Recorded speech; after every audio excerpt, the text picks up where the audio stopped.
Well, hi there. We're continuing our devotionals through this week between Palm Sunday and Easter. And I told you we do some devotionals that deal with the deity of Christ in the last week of his life on earth. And so yesterday we looked at the one from Matthew chapter 21 and Christ's healing of the blind and lame in the temple. And today I want to continue on in Matthew chapter 21 down in verse 23.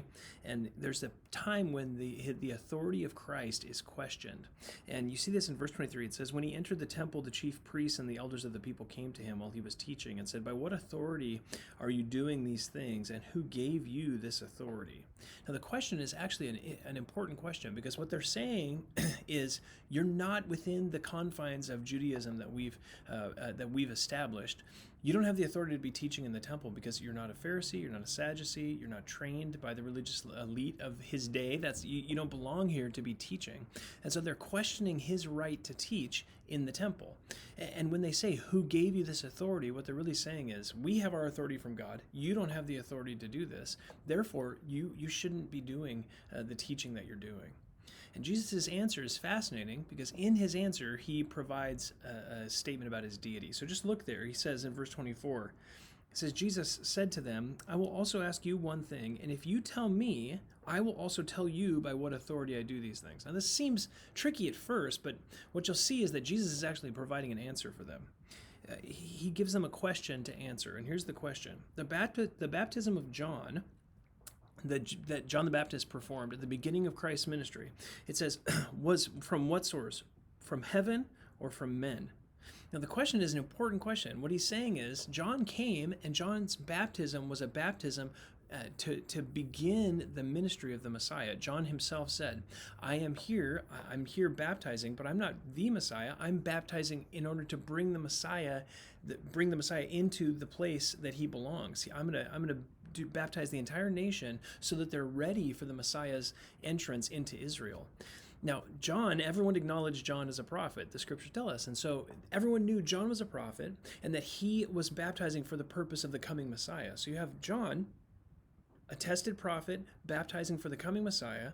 John points at Christ and says that he's the Messiah. And now, so John and Jesus now are witnesses that he is the Messiah, that he's come with the authority of God himself as the anointed one. So when Jesus asks this question, what he's actually saying is, don't you know, the witness that you should have been watching for, the witness that everyone attests as a prophet, has already said that I have the authority to teach in the temple. That's what he's really saying. But what it does, the way that he forms it as a question is so unbelievably wise and brilliant, because what it does is it reveals what's actually in the heart of the Pharisees. And you'll see this in the next verse.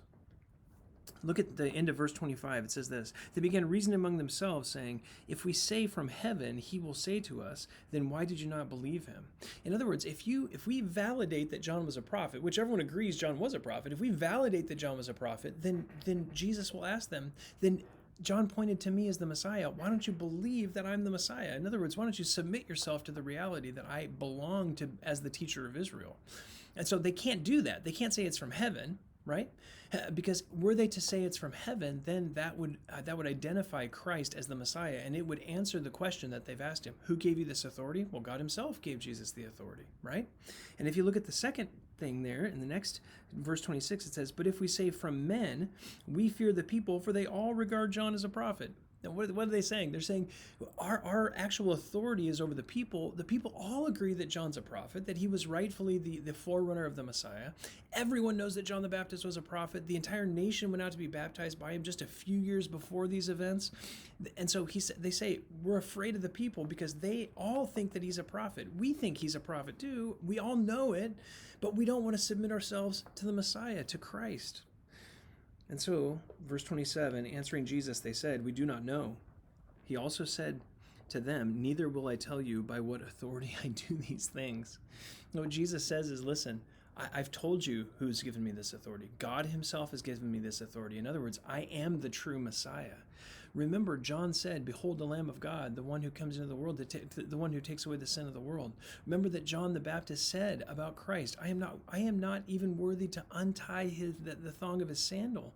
Remember that John the Baptist witnessed the Spirit coming down and descending on Christ, and God the Father saying, "Behold, this is my beloved Son with whom I am well pleased." John the Baptist prophesied and pointed to Jesus, not only as the Messiah, but as God himself, the anointed one, the one who has come.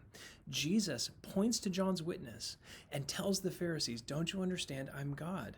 God the Father has given me this authority, and I have this authority in myself to teach in the temple.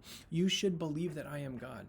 It's the most merciful thing he could do for the Pharisees at that moment. But instead of submitting themselves, what do? They turn from him and they say, "Well, we don't have an answer for you," because to answer is to submit.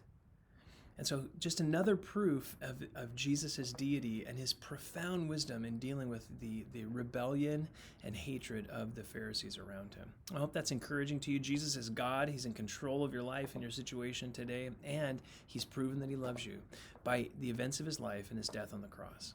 Thanks for watching.